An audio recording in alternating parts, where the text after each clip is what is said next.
Čau, já jsem Dominik a vítejte u podcastu Alter 4. Představíš se nebo ne? Ahoj, já jsem Adam, budeš mít plno stříhání. Jako nemusíš koukat do té kamery. A už se představíš? Se představím. Čau, já jsem Dominik a vítejte u podcastu Alter 4. Jsem tady s Adamem opět a jdeme se bavit o velice pikantním tématu a to jsou extraction shooter hry. Jak někteří z vás snaží v jeskyni jistě zaznamenali, tak vyšla taková fakt excelentní hra s názvem Arkriders. Můžeme ukončit díl. Dropneme mikrofon a odcházíme. Prostě Arkriders. No. Já jsem k tomu Arkriders byl zpočátku hodně... Já vím. Hodně jako skeptický. Já jsem ti to říkal a ty bráško, pust si ten díl, kde jsme o tom mluvili a ty kámo, proč bych měl hrát další extraction shooter hru, když tady mám prostě ten můj milovaný, zaslepený Hunt. Jo. No a frajer, jakoby, já to snitchnu, jakoby frajer, jo, tak frajer už na to má 57 hodin, jo, by the way, vyšlo to prostě nedávno, vyšlo to 30. října a frajer už na to má 57 hodin, takže to k tomu, že to bude overrated. Stalo se mi to, co se mi děje pouze výjimečně, a to je to, že jsem se zmýlil. Jo. Jako Dark Riders, já když jsem to jako viděl když jsem viděl gameplay od IGN. No jo. Ano, IGN. Tak jako ta hra vypadala tak jako všelijak. Všelijak jen ne zábavně. Ukázalo se, že fakt hodně udělalo to, že to byl gameplay od IGN, což samozřejmě my, co hry hrajeme, tak víme, že IGN jsou, řekněme, to jsou prostě jenom žurnalisti, co píšou fláky za peníze. Doslova ChatGPT, kdyby umělo trošku líp jako s gramatikou, tak nejsou jako 2 patra IGN nejsou potřeba. No. Přesně jak jsou cooked. No, dřív než se vrhneme na extraction shooter celkově a trošku jako vyprejzujeme ten Ark Raiders, tak máme tady pár novinek, co se jako dělo. Vychází kdy? 11. jsem říkal. Já to už tak upravím ve videu. Vychází nový DLCčko do Kingdom Come, je to nějaký jako trošku spooky strašidelný. Je to vlastně dodatečný balíček, jmenuje se Mysteria of Siso.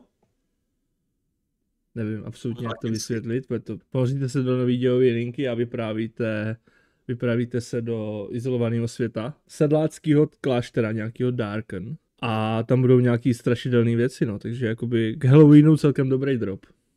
Vypadá to zajímavé to DLCčko. Jako já samozřejmě asi jako každý Čech fandíme Vávřičovi, že jo? Teda dá si hlavně v jeho většina si spíš v tom gamingu. Tak to DLCčko jako vypadá to cool, takže jako jsem zvědavý. Já to hrát nebudu, ale určitě na to kouknu, jak to bude hrát někdo jiný. To je pro mě pohodlnější to.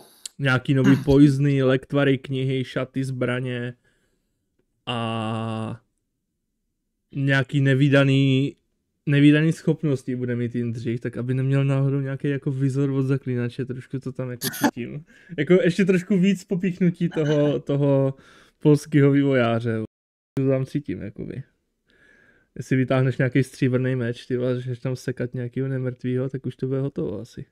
No uvidíme, jako Vávřič s CD Projektem minimálně se snaží mít dobrý vztahy. No právě. Právě, vlastně no. Má jako referenci na zaklínače. Tak uvidíme. Jsem na to zvědavej. GTA 6 je znova odložená. 19. listopad 2026. Hádám, že to asi nebude poslední odložení. Můžeme mít counter, kolikrát to tam bude zmíněný v těch videích. Omlouváme se za další prodloužení už tak dlouhého čekání. To bylo všechno. Já něco řeknu. Pamatujte na má slova. Takže až až za rok vyjde GTA 6, tak si budete moct pustit tenhle díl. GTA 6, krom toho, že 5 je extrémně přehypovaná, ta overrated, tak GTA 6 nebude tak dobrá jako 5. Protože pokud se nemýlim, tak změnila kreativního ředitele, game directora změnila. A já si myslím, že právě ten starý game director, shame on me, nepamatuju si jeho jméno, tak ten z velké části dělal GTAčko to tím, čím je, protože game director je ten, nebýt game directora, tak hra není tím, čím by byla. A vzhledem k tomu, že 6 má jinýho než 5, tak se jako obávám jako minimálně, jako, že to bude slabší. A myslím si, že těch 12 let je to ve vývoji, ne? Ne 14? No, asi tak nějak, to nevím přesně. Každopádně já vím ten důvod, proč je to odložený. Jelikož tam máš jako vyvlastnit OnlyFans, nebo něco tam s tím dělat, tak oni importují všechny ty tvůrkyně. Chápeš? A to prostě trvá. Aha. To prostě trvá, jakoby, víš? To prostě trvá, jako tam máš vlastnit bordely a takovéhle věci, tak to prostě trvá, no, ten import těch holek, víš? Vidíme, no, jako, to je jako hodně odvážná tématika a obávám se, že jako on totiž předešlej dev game director té 5, tak byl jako v celku radař, co si jako uměl, víš, jako co si uměl jako dupnout a poslat i jako koho do prdele, když šlo o jednání o Tyrse. A jako to chce fakt udělat takovou jako odvážnou hru s dospělou tématikou, obzvláště když jako je průměr hráčů je 13, no. To už necháme, jako ať posoudí historie, ale snad to bude dobrý, ta hra. Ale určitě. Ne. Příští týden vychází nějaká nová open world RPGčko. Open world hra, RPGčko. Jmenuje to Where Winds Meet. Bude to asi něco korejského typu. A vypadá to jako soulovka, když tak mě opravte. Podíváme se na to nějak. A vývojář slibuje, že bude veškerý herní obsah zdarma. Což je na tuhle dobu absolutně nevídaný. Action RPG. Můj bože, už to vidíš, to je nádhera, já v tom vidím. Genshin Impact charaktery. Jo, já v tom vidím odkaz 15 let starých free-to-play azijských MMOček, jako je Metin, Scarlet Legacy a Age of Wushu. Tím to neháním, tím chci říct, že úplně jsem měl teďka závad nostalgie z toho, když mi bylo 15.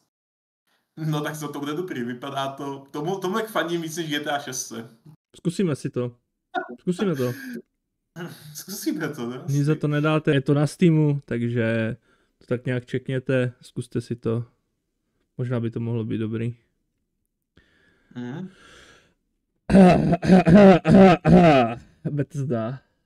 Bethesda vydala The Outer Worlds 2 na 15 let starým engineu. Přebůstěným AIkem. To je Obsidian, ale Bethesda, ne? Ne, Bethesda jsou Oblivion a Fallouty, že jo? Outer Worlds je Obsidian Entertainment. No ale to je Bethesda, ne? Fakt? Ježišmajable, tak teď... Ne. Obsidian. Outer Worlds 2, jak říkal Domča, vydali Outer Worlds 2, která jako už jednička, lidi, co se jako víc vyznají v gamingu, tak ta jednička byla hodně lízlá tím Oblivionem a Falloutem. Hlavně Falloutem. Protože konkrétně New Vegas bych řekl, protože to bylo hodně jako takový jako kovbojský prostředí a právě i lidi, co to hráli, tak co se týče celé jako stavby toho světa, jako máte baráky, vstupy do dungeonů, pohyby NPCček a jejich chování, tak to všechno vždycky velmi smrdělo Gamebriem, na kterém běžel Oblivion a Fallout 3 a New Vegas, věřím. A teďka vydali 2. A ta 2 ta nemá moc dobrý hodnocení. Já bych to hrozně rád se smažil, protože já nesnáším prostě konzervativní přístup k technologiím ve hrách. ale bohužel jsem to nehrál, tak nemám nabito, no. No a to ten engine jako je přímo jako od Bethesdy? To je jejich? Ne, to nebude to Bethesdácký Gamebryo. Ono mi hodně lidí řekne, ale Bethesda nepoužívá Gamebryo, oni používají něco jiného. Shut fuck up, je to Gamebryo. To, že přejmenujete engine a přidáte tam možnost oddělení končetiny, je to pořád to stejné, jenom to má malý upgrade. Je to Bethesdácký hry 20 let běží na 20 let starým Gamebryu, prostě je to tak, ten engine je pořád stejný. Od Bethesda Game Studio. To dává smysl. To dává smysl, oni dělali Fallout, jedno z jejich nejlepších RPGček je dělali na Gamebryu, tak proto, a co Fallout, že jo? Fallout ten má kovbojskou tématiku, no divokého západu. A u toho Outer Worlds se právě pokusili udělat znova jako divoký západ, ale s sci-fi ve vesmíru. A i když měli k dispozici Unreal Engine 4, tak přesto s tím pracovali, tu hru budovali jako na Gamebryu. Tak to... Jo. Už to dává smysl, no každopádně to je úplně jedno, protože ta hra vypadá jako garbage. Je to AI-kem zase vyhnaná grafická, která vám nepojede ani na 2K. V dnešní době, ano, v dnešní době je to smutný, že máte srače, ale v dnešní době opravdu lidi hrajou hry na 2K, aby si to užili, ne-li 4K. A když ti lidi na té pětkové grafice, ano, už i v Česku hrajou lidi na pětkových grafikách, vole, jo, tak prostě trošku se tady kopnu, protože tady ty reality checks prostě je potřeba. A když to graficky vyhnaný AI-kem zpracování pustíte na ty pětkové grafice, na tom 4K monitoru, chcete to dát na ty 2K textury, tak z toho máte úplný blitky. Za prvý, nemáte FPS, celý vám to zrní. Vypnete DLSS, ta hra, to prostředí je, jak kdybyste potáhli hlínou. Normálně, jak je taková ta pottery, prostě, jak se tomu říká česky. Číská hlína, já vám pak ukážu fotku, jak ta hra vypadá. Já jsem si to nevytáhl z To je totální A oni to prezentují za 70 €. To jsem taky čuměl. Dobrý? Vovko třetí osoba? Do prdele? Ne, Vov klasik ta zem normálně, to je... Dobrý, ne? Dobrý. Mm-hmm. Je super. Samozřejmě to grafické zpracování dobře jde v uzavřených objektech, jo, tam v těch jako budovách, to je takový strašně pěkný, ale vylezeš ven a máš z toho normálně Fortnite druhou season. Extraction shooter hry. Dřív než budeme kopat do Tarkovu, nemilosrdně, tak bychom nám chtěli představit Ark Raiders, která je jako úplně něco jiného než Tarkov. Opak Tarkovu. Totální, jakože úplně. Co se týče, je to unikát ve světě extraction shooter her. Už jenom kvůli komunitě. Co myslíš? Řeknu upřímný názor. Řeknu to upřímně. Já mám na tom asi 5 hodin. Jo? Protože jsem tam měl trošku jako problém s tím, že tam jsou pavouci. Já jako pavouky moc nemusím. Takže jsem měl z toho jako hrozný strach. I když to má 4 nohy. Pavouk pro mě, vole, vůbec mě to nezajímá. Jo, i když to má 6 noh, taky mě to uprdele, je to pavouk. Je to větší než já, je to pavouk. Je to menší než já, má to 8 nohou, je to Je to středně velký a má to 6 nohou, je to pavouk. Aďo, máš na tom 57 hodin nebo kolik? Skoro 60. Řekni mi tvůj pohled. Takže, můj pohled na Ark Raiders. Já hodnocení má vždycky velmi šetrný. A jako fakt, tak jak podle mě neexistuje hra, co by měla 10 z 10, tak to Ark Raiders jako se k tomu fakt hodně blíží. Jak řekl Domča, tak je to extraction shooter. Je to a na té hře jde vidět věc, kterou já vždy velmi cením na projektech a na hrách, když to má myšlenku. A na tom Ark Raiders ta myšlenka jde vidět od jako začátku do konce. je to fakt ti lidi, co na tom dělali, tak se inspirovali a taky poučili od ostatních projektů, jako je právě Tarkov Hunt a další shootery, nechám mě napadne. Máme tady ten Tarkov, máme tady Hunt, máme tady Arenu Breakout Infinite, která je jako o dost lepší než Tarkov, byť ne graficky, ale vypadá prostě dobře, hraje se líp.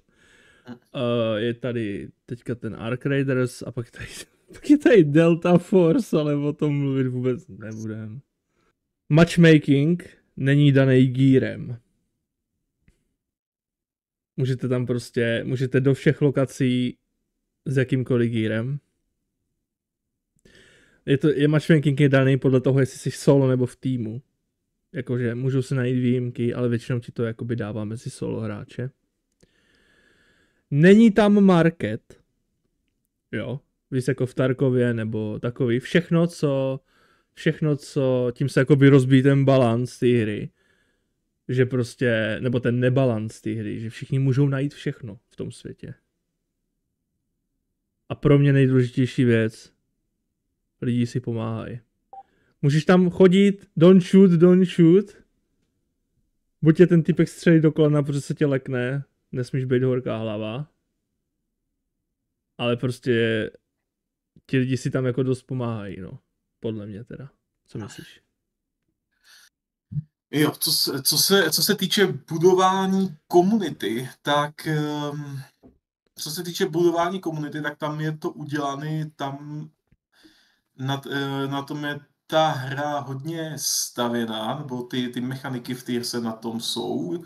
Je to vlastně způsobené několika věcma. Za prvý, ta hra je z 3 osoby, což znamená, že prostě je důvod, proč nejintenzivnější horory jsou first person, protože to je mnohem imerzivnější a mnohem vše máš blíž před obličejem. Prostě nevidíš svoji postavu, vidíš bezprostředně jako to, co je před tebou, ale tím, že to je third person, tak je to jakoby trošku odosobněný, takže to není tak intenzivní, není to tak vypjatý, i když jako fightíš.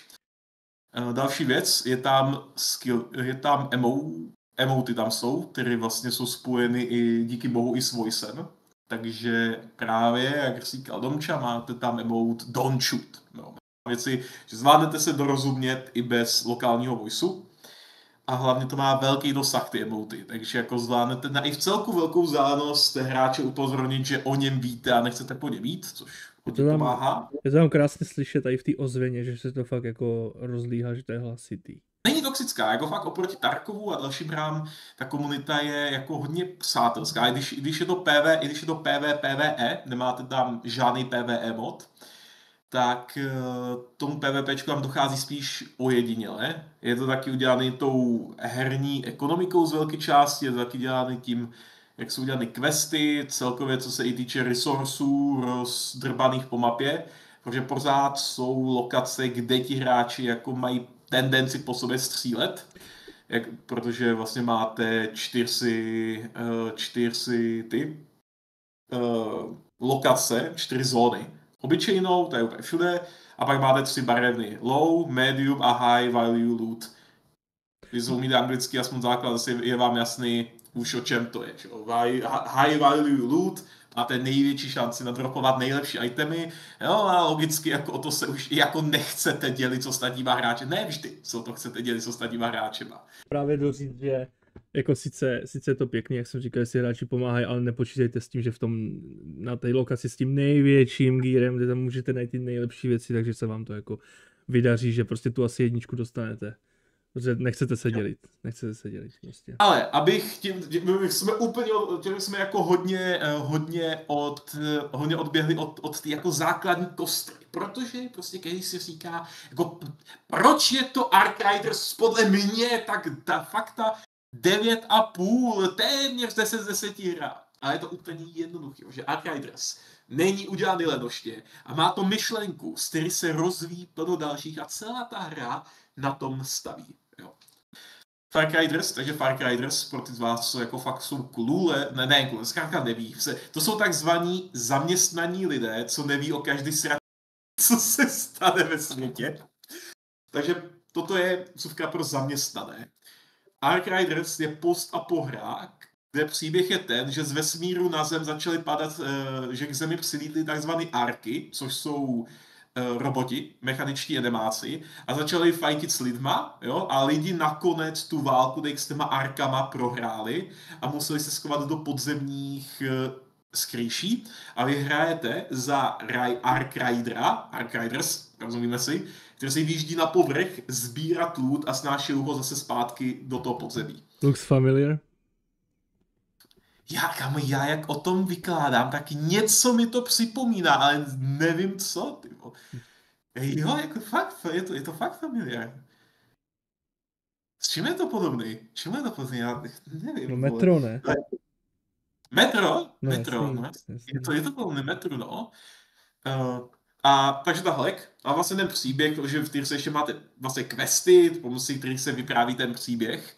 No a teď ti Ark nepřátelé jsou jediní AI nepřátelé, na které narazíte. Je jich několik druhů a ty druhy mají různý chování, různý jako senzory, jakože různě vnímají ten svět, to okolí, někteří prostě různě hlídkujou, jiní prostě jsou tam takový jako majáky hlídkovací, jsou tam enemáci, co kontrolují budovy, jsou tam enemáci, kteří jsou vyloženi jako tanky, co si hlídají jako konkrétní oblasti, jako zvládnou hodně zatopit a hlavně na sebe reagujou. Jo? Někteří enemáci jsou méně všímaví, jiní víc, někteří jsou plíživí, někteří jsou prostě jako bruti, někteří lítají, jiní skákají, jiní jenom chodí. Někteří střílí, někteří prostě mlátí. Je to hrozně dobrý. Když uvidíte, fakt jak když se naučíte, jako ty chování má pattern podle druhu toho enemáka. A tohle je právě přebraný z toho Horizonu, nebo inspirovaný tím Horizonem. A je to hrozně dobrý. Když ze začátku lezete do toho světa a každý zasraný klíště, co tam někde číhá na stropě, vám skočí za krk. Když tam prostě jsou různý koule, co k vám si dole vbuchnou, nebo pak jsou tam ty koule, mě to vždycky hrozně potrápí. To jak mineš a bouchne ti tou rozkroku. Jo. Ne všechno, co vidíte, musíte vyloženě zastřelit. Jde to i stealth. Jde to i stealth. Jak říká Domča, stealth je jako fakt velká věc. No. A trošku ti to tam dává konečně po dlouhý době, aspoň pro mě ti to dává takový ten jako strach, víš, jakože teď mě chytí a teď ti to úplně protože jestli mě ten hlídkovací dron zmerčí, tak přiletěl další 3 prostě a končíš, vole. Přesně tak, jak správně podotknul Domča. Není to, ta hra má jasně dané, ta hra má jasně zamýšlenou obtížnost a ti vývojáři se toho logicky drží. Že prostě fakt ve chvíli, kdy na sebe natáhnete moc enemáků, tak skapete, protože jako ti enemáci jsou, i když jdou relativně rychle zničit, tak jsou velmi nebezpeční. Jo. Je to, jiní droni jsou obrnění a vystřelují tasery, jiní jsou zase malí a střílí po vás. Jsou tam jo, je to fakt je tam velmi lehký zemřít, i jako zkušený hráč, když prostě právě jako zkušený hráč víte, který souboj si vzít a který ne. Když jste neskušený a jak říkal Domča, natankujete Sniffera? Sniffer se jmenuje ta lítací bojka, co volá ty 2 až 3 enemáky. Jo, to nevím teď upřímně. Tak jako, když vás to chytne v otevřeném prostranství, jste cooked. To vás zabije, ti droni, že vy ten dronům neutečete, protože máte staminu. A velmi často je i těžké se jim schovat. Právě proto ty boje většinou probíhají u budov, kde se nima můžete schovat. Takže jsou enemáci. Ty enemáci jsou excelentní. To AIčko to tahá. A na to je napojený audio, což mimochodem audio je výborný. Sound design Ark Riders, ty můj kokot, to je tak dobrý. To, jako i když to hrajete na reprákách, ten prostorový zvuk tam není tak silný, jako třeba v Huntu, ale to je zrovna má chybička, že jako co se týče slyšení kroků enemáků, že někteří ti roboti, ty arky mají nohy, jo? Takže nelítají, ale chodijou, tak zvuky chození hráčů a enemáků jsou špatný, protože mají tam špatně udělanou vzdálenost, kdy vlastně ti enemáci, co chodí, tak když jsou třeba 200 metrů od tebe, tak to zní, že jsou za rohem. Nevím proč. Špatná vzdálenost. Mám 5.1 sluchátka, dělá mi to i tak. Ještě jsem chtěl říct takový funny fakt. Na tu hru si hrozně rychle zvyknete už jenom tím, jakoby, jak vypadá. Protože když se spavnete poprvé, tak si řeknete, ty vole, já snad hraju hru od Ubisoftu. Protože máte pohled třetí osoby, máte střídání ramen, máte skoky i roly a na to si hrozně rychle zvyknete, na ten movement si zvyknete už jenom kvůli tomu, jestli jste hráli Ghost Recon, Wildlands a takovýhle hry, střídání ramen, stealth.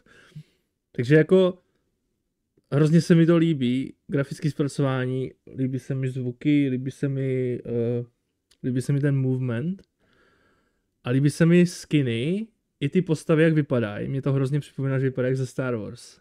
Strašně moc. Retrofuturismus. Retrofuturismus, jo. To je art design té hry, ten retrofuturismus vlastně, vy co jste hráli Starfield je tomu velmi podobný. Jo.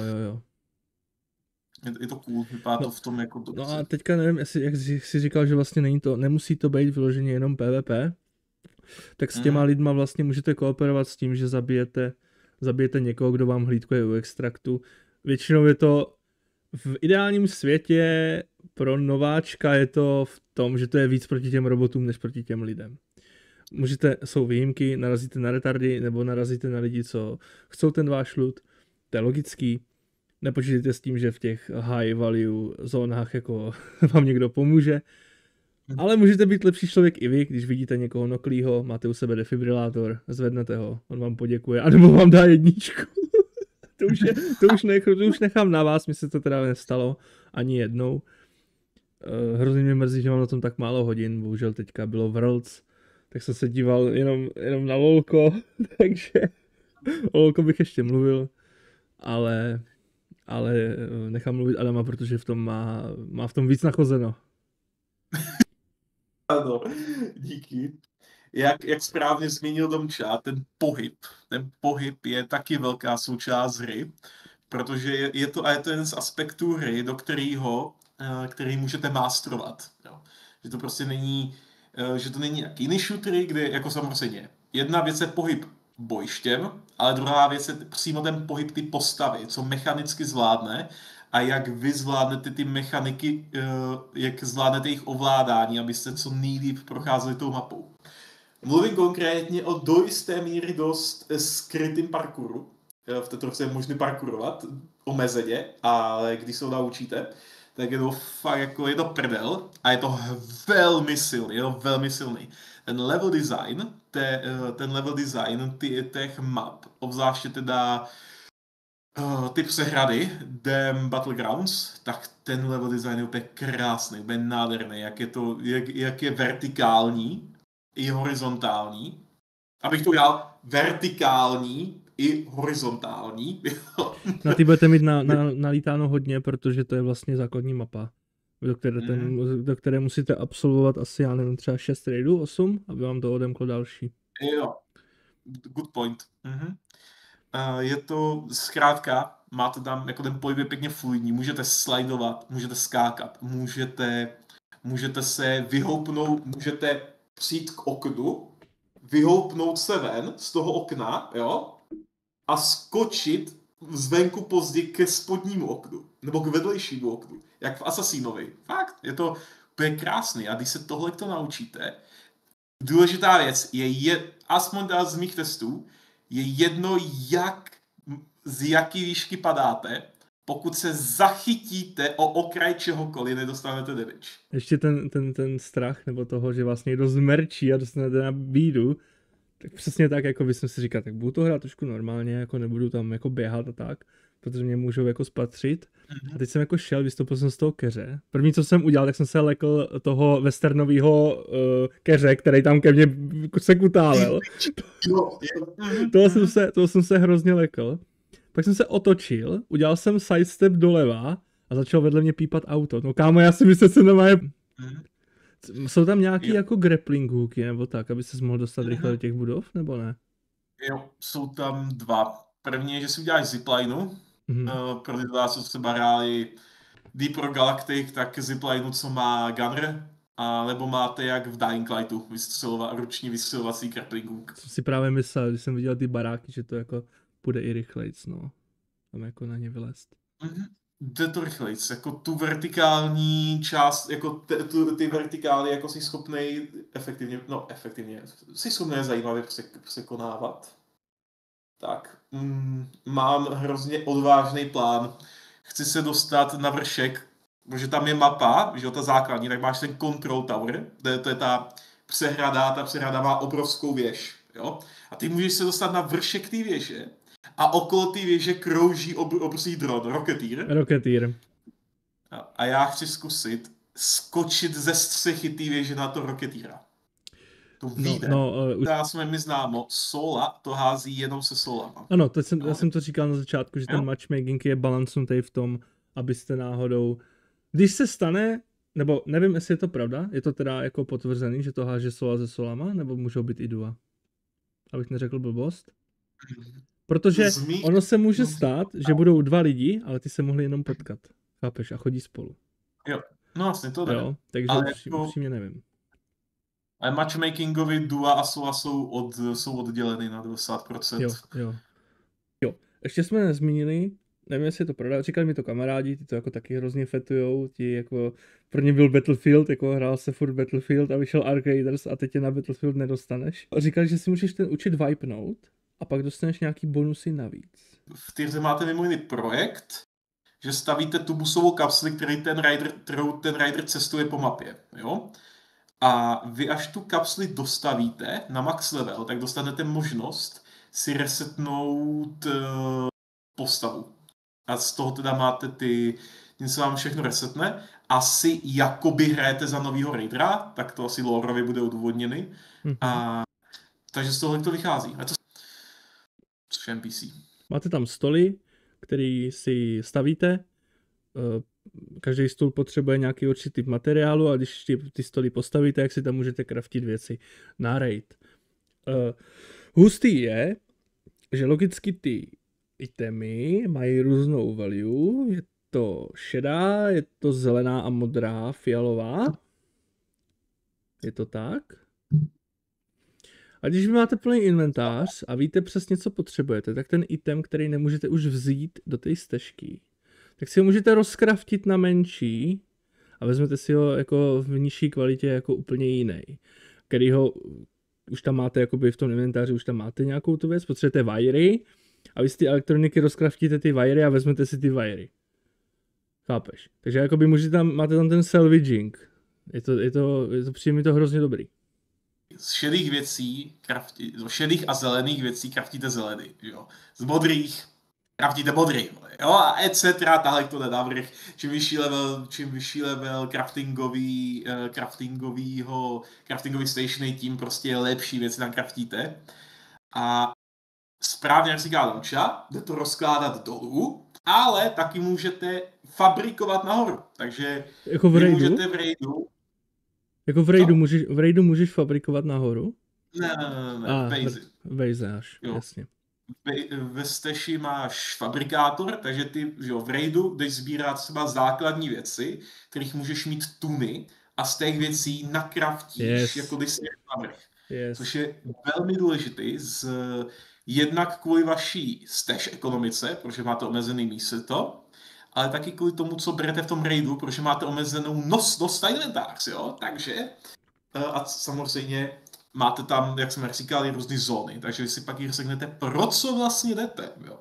Asi jdete do průmyslové zóny pro elektroniku, pro věci z průmyslové zóny, jo, což je prostě jako horslaviny, ty ozubený kolečka, nebo vlastně máš tam i ty elektrické skříně a trafostanice, tak asi prostě jdeš se jako lutit, jak říkal Domča, dráty a další věci, asi jdete do medic stationy, prostě budete nahrabat nějaký ty dezinfekce, nebo asi váš cíl výpravy bude, že ta samozřejmě high value loot zóny, kde se právě nachází komerční technologické věci a taky často jako ty medikamenty. Takže je to i, že každý raid není stejný, protože máte různé mapy s různýma zónama, vy si vlastně řeknete, na co se jdete připravit a pro co jdete. Že jo? Je to jako do té se taky hodně dává. Že to vlastně není furt to. Ono je to fajn v tom, že vy vlastně zjistíte počas hraní, pro co jdete, že se tak bojíte a říkáte si, ale pro co jdu, nebo co potřebuju. Stejně prvních 5 hodin budete sbírat úplně všechno. Úplně budete sbírat úplně všechno a za těch 10 hodin, 8 už budete vědět, pro co jdete. Jo, že ta hra vás stejně na začátku bude brát jenom do jedné lokace, tam se to naučíte a pak už budete vědět, co dál. Ale Adam by nám mohl říct, co je nejdražší item. Co je v high lootu? Co je v high value zónách? High value zónách? To se nedostal. Záleží. Jako podle můj názor je, že nejlepší věc, co můžete naloutit, tak jsou blueprinty. Protože blueprinty vám umožňují craftit výbavu, ať už různou, jako různé utility gadgety, tak lepší, jako si lepší bouchačky, jako takovej jakoby pocket raketomet, nebo takovou prostě super modrou pušku, nebo fialovou. Je to fakt to různý výbušniny, smoky, medicamenty. Prostě to, co vás v dlouhodobém hraní s vás posiluje. Pak samozřejmě pro lidi, co dělají midgame, tak nejlepší věc, co můžeš naučit, jsou ozubeny kola modré vzácnosti, protože to potřebuješ na gunbench. Ale jak je to, myslím si, že na blueprintech se lidi shodnou, že to je fakt jako to nejlepší. Mm-hmm. Jo, že nemusíš prostě od retardovaného NPCčka prostě nakupovat pořád tu jednu konkrétní pistol na heavy ammo, můžeš si ho začít craftit sám. Tak shieldy a kit. Jasně no. Jelikož jsme ADHD, tak vám to říkáme až teď. Protože prostě prvně se musíš do toho dostat, rozpoložit, povídat o tom, co tě baví a pak vlastně přijde, že jsi zapomněl na nějaký důležité věci. V té hře máte teda jak jako HPčka, tak tam máte štíty. Každý ten raider má vlastně štít. Logicky asi to bude, jak můžete teda jako pochopit, tak modrý štít, fialový štít a tak. Podle jako toho, kolik jako nosí, nebo jak je dobrý, můžete si ho zvětšovat. Máte tam batoh, nebo spíš jako místo do toho raidu. Několik druhů, jednak podle vzácnosti, tak vlastně podle využití. Nejdřív máte free kit, to je, když jste freerider, jdete vlastně s free náhodným lootem do raidu. A pak tam máte už to je začíná být zajímavý. Ještě to je zajímavé, pak máte zelený. Máte loot kit, fighter kit a utility nebo scout kit. Ty 3 druhy kitů ještě nějaký combat kit, ne? Tam je. Combat, loot a scout. Jo. Ty 3 kity jsou 3 základní druhy, oni se pak ještě víc větvíjou. A to vám ovlivňuje to, kolik máte místa v inventáři, jakou máte nosnost, co za štíty můžete mít. A to je, myslím, u těch zelených všechno. Pak začnou být modrý a tam už to je opravdu zajímavé, protože ti u těch modrých a fialových ty kity dostávají schopnosti. Což nevím, asi tam bylo úplně od začátku, do toho přidali updatem, ale já jsem si toho všiml až před 3 dnama. Tak tam právě máte, že například, když vám dropneš modrý scout kit, nebo utility, jedno z toho, tak se jmenuje, tak má schopnost, že když dropnete štít na 0, vypustíte smoke automaticky. Jo? Modrý combat kit má zase, že se ti regenerujou hápka. Super cool. Loot kit nevím, co má, to jsem si nečetl. Já si myslím, že má jenom zvětšený inventář, ne? Jakoby, že to můžeš nést větší nosnost možná i. A taky samozřejmě ještě vám to přidá, to je hrozně krásné, že vám to přidává nový sloty v inventáři, který máte buď to na granáty, gadgety nebo cennosti. Ty 3 kity, krom toho, že vám zvyšují různě nosnost a počet slotů, takže vám samozřejmě různé druhy slotů vám různě zvětšují. Jo? Tak tactical kit, tak vám dává nejvíc slotů právě na granáty healení, zatímco prostě loot kit vám dává nejvíc slotů na prostě loot, prostě jako takovej. Combat kit zase vám dává Největší shieldy a možnost z granáty a tahle. Je to fakt jako, že ten playstyle tomu můžete přizpůsobit. Ale teda jako já osobně hodně jako mám určitý pochyby o tom loot kitu, protože z mých zkušeností máte 3 shieldy, light, medium, heavy. A ten light shield je tak slabý, to je taková skorzápka, to má prostě, jen pro porovnání, jo, light shield má 5 políček, zatímco medium má 10. A to ten medium není ani dražší významně, ten si jako nakraftíte jako nic. Jako podle mě, já jsem zvědavý, asi to nějak vybalancujou, protože on si se ten loot kit, s ním si jako fakt zvládneš odníst tunu zboží, ale prostě tam to tě fakt opeče jak kurze i maličkej dron, je to, jako nelíznul bych si to jako s tím light shieldem ty raidy, já už nosím zásadně medium, protože s tím medium shieldem máš i šanci přežít, když tě někdo přepadne, což je velmi důležitý. Jak je na tom pay to win? Jakoby strana. No, samozřejmě monetizace tam je a je tam monetizace ve stylu Helldivers. Tedy máš sezónní sety těch, ty si nahráváš pointy a za ty pointy si odemykáš ty skiny v takových těch... No ale to není pay to win. No vlastně, jo. Abych teda víc directně, víc přímo odpověděl na otázku, pay to win to není. Za real peníze, pokud je mi známo, přesně tak. Jo? Co? Pokud je mi známo, skiny nemají žádný staty a tedy za peníze si tam nemůžete koupit nic, co by vás zvýhodilo. A takhle poznáte hru, který byl začátek vývoje, byl 2010. Prostě, vole. Možná. Je to dobrý přístup. Jo, takže nemáš tam nějakou jako 5kovou prdel, takzvaně prdel, že si tam narveš celý loot a pak zmizíš. Není tam nic takového, jo? Ne. Takže za peníze, když si prostě vypadat hezky, víš, že tě to bude stát 50 €, koupíš si tenhle skin, bum, a máš ho, jo? Není to tam jakoby větší stežka, jakože větší inventář v raidu a tak. Mě zajímá, já jdu jenom po tomhle, já potom hrozně jdu prostě. Fakt jenom skiny a je to hrozně super. A tam moc lidí ve skinech nevídám. Je to všechno označené na té mapě. Je tam mapa. Tarkov hráči. Je tam mapa. Borci. Hoši, vole. No a my jsme zapomněli na jednu hru. Na jednu extraction hru a to je Grayzone Warfare. Takže zdravím do Brna. My se o vás vůbec bavit nepotřebujeme. Grayzone Warfare je pěkný. Když teda mě nerad to říká, ale mě Tarkov tak znechutil ty Mills, jako skoro Milsim, military střílečky, že ty mám na takovou kopřivku, jako Tarkov mi znechutil fakt ten žádr. Jo, totálně, já s tím jenom souhlasím. Znám lidi, co mají na tom 6000 hodin a řeknou ti úplně stejný názor. Jo.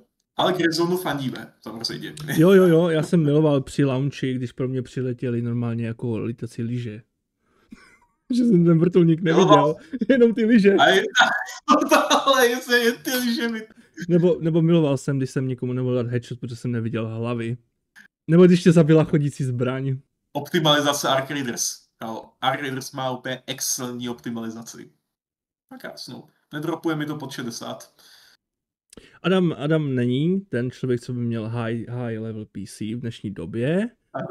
A vzhledem k tomu, že si vychutnává tento skvost, tak typu, že to jede i na slabších počítačích, to jede jakože obstojně. Takže je to dostupný pro vyšší veřejnost hráčů. Tak, teď my jsme tady vyglejzovali, kámo, normálně ta flaška té Nutelly je úplně prázdná, kámo, jakože jsme... My jsme totálně vyglejzovali tu hru, vyzkoušejte si to, já si to taky jdu vyzkoušet, vypadá to hrozně dobře, je to příjemný. Jakože budete strugglit, budete umírat, je to furt extraction hra, není tam zaručená životnost, že přežijete v těch raidech.